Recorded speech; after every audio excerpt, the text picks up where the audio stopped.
Бүтцийн нэгж дээр B тушаал хэрхэн боловсруулах вэ? За бүтцийн нэгжийн хүний нөөцийн мэргэжилтнүүд маань баримт бичиг модулаа дарж ороод дээр харагдаж байгаа цэснүүдээс боловсруулалт цэсийг дарахлаар таны боловсруулах баримт бичгийн төрлүүд гарч ирнэ. А, Б тушаал шийдвэр А гэсэн төрлүүдийг та боловсруулах нэ.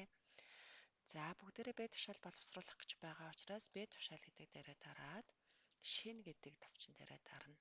За бүтцийн нэгж гэдэг дээр нь мэдээж таны өөрийн чинь бүтцийн нэгж нь дефолтоор гарч ирж байгаа.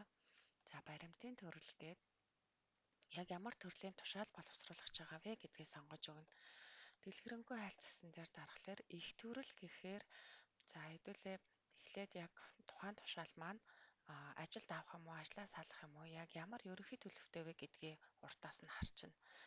За тусламж дэмжлэг олгох тушаал боловсруулах гэж байгаа гэж бодъё. Тэгэх юм бол тусламж дэмжлэг олгох энэ тушаалууд дундаас шинэ хүүхдэд дэмжлэг гэдэг нь яг миний боловсруулах гэж байгаа тушаал байна. Тухайн өргөдөлтөй холбоотой тушаал байна гэд үнийг сонгоё.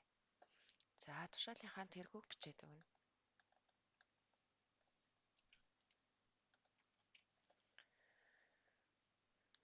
За ингээд тушаалынхаа ерөнхий мэдээллийг оруулсныхаа дараа хадгалах товчон дээрээ дараад хадгална гэсэн үг.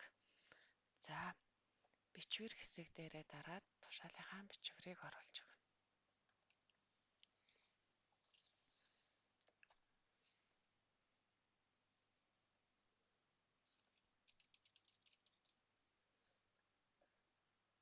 За энэ дээр өөрөө бичээд энд хадгалах товчийг дараад хадгалж болно. Эсвэл файл гэсэн дээрээ дараад өөрийнхөө бэлдсэн байгаа Word-ийн файлыг онгойлгоод оруулаад ирж болно гэсэн.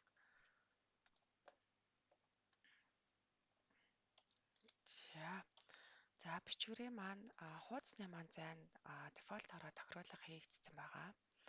Тэгэхээр юугаа оруулж ирээд Word-ийн файлыг оруулж ирээд хадгалах товчон дээрээ дарахлаар одоо яар бид бичвэр хадгалагдлаа гэж гараад ирнэ. За үүнийхээ дараа хавсралт хуудсыг нээхлээр тухайн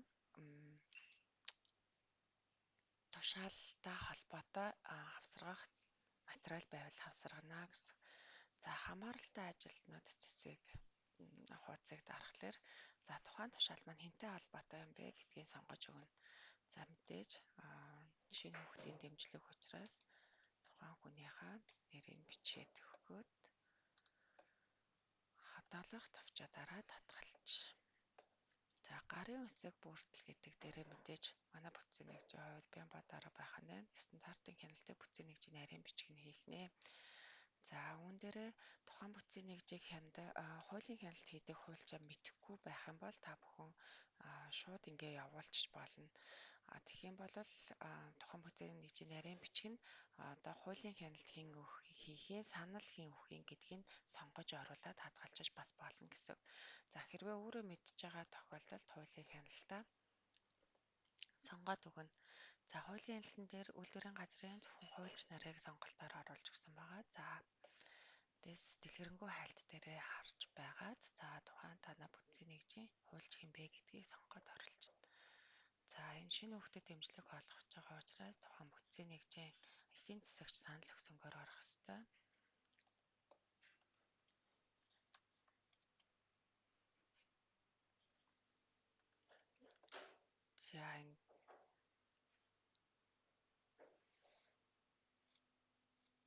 За энэ бүртгэлийн дугаарыг мэдэхгүй болвол бас бичээд хайж болно.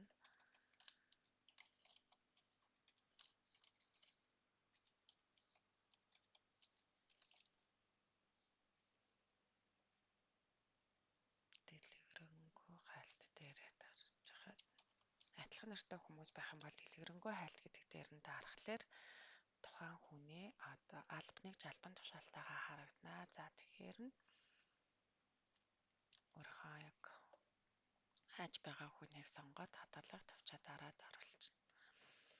За энэ ардлын холбогдох бичиг баримт гэдэг дээр юу оруулах ёстой вэ гэхээр энэ хүн мэдээж буцалтгүй тусламж авъя гэдэг өргөдөл өгсөн байгаа. Тэгэхээр тэр өргөдлийг нь сонгоод оруулах юм бол дараа нь энэ тушаал гаргахлаар тэр өргөдөл автоматар хаагдана гэсэн үг.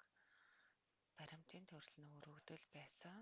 За нэг удаагийн буцалгүй тусламж хүссэн гэд хадгалчихна гэсэн үг. За тушаалыг урьдчилж харах товчон дээр дарахлаар за миний тушаал нэг иймэрхүү янзтай харагдах нэ гэж харж болох нь тий. За гарын үсгийн бүрдлэн санал өгсөн. За ийм хүмүүс хянаад энд боловсруулсан байна гэж харагдчихна. За энэ дээр байгаа энэ он сар өдөр болвол яг тухайн тушаалын эхнийх нь үүсгэсэн огноо байгаа. Тухайн тушаал манд батлагдаад ирэхээр энэ тушаалын огноо болон дугаар автоматар цаанаасаа үржлэгдээд явна гэсэн. Дугаараа авахлаар огноо нь үржлэгдэнэ гэж ойлгоно. За ингээд тушаалынхаа мэдээллүүдийг оруулсан бол эхлэх товчийг дараад тушаалаа эхлэв. За эхлэх товчийг дарахлаар биднэрт баталгаажуулалт гэж шинэ хуудас нэмэгдээд ороод ирж байгаа. За энэ дээр харахаар ямар хүмүүс баталгаажуулах юм мөн баталсныхаа дараа хяналт баталгаажуулалтаа хийснийхаа дараа тоон гарын үсгээр гарын үсгээ зурнаа.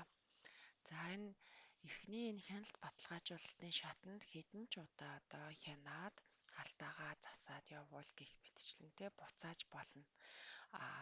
Нэгэнт одоо энэ баталсан бүцээнийгчийн дараагаар батлагдаад тоон гарын үсгийг зураад эхэлсний дараа бол ямар ч өөрчлөлт оруулах боломжгүй байгаа гэдгийг анхаараарай.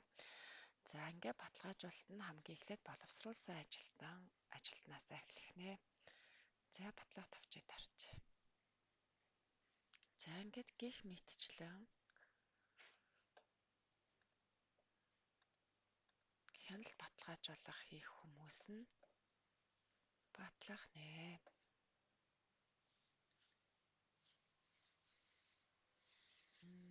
Энэ дээр өөрөөр нь хянагдах гад ороод ирсэн бэ тушаал байна гэж гараад ирж байна.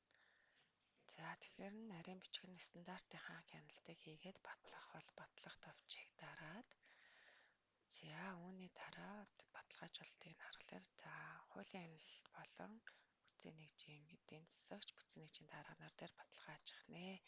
За түүний дараа тоон гарын үсгээр зурагдаад явах нэ гэж ойлгоно.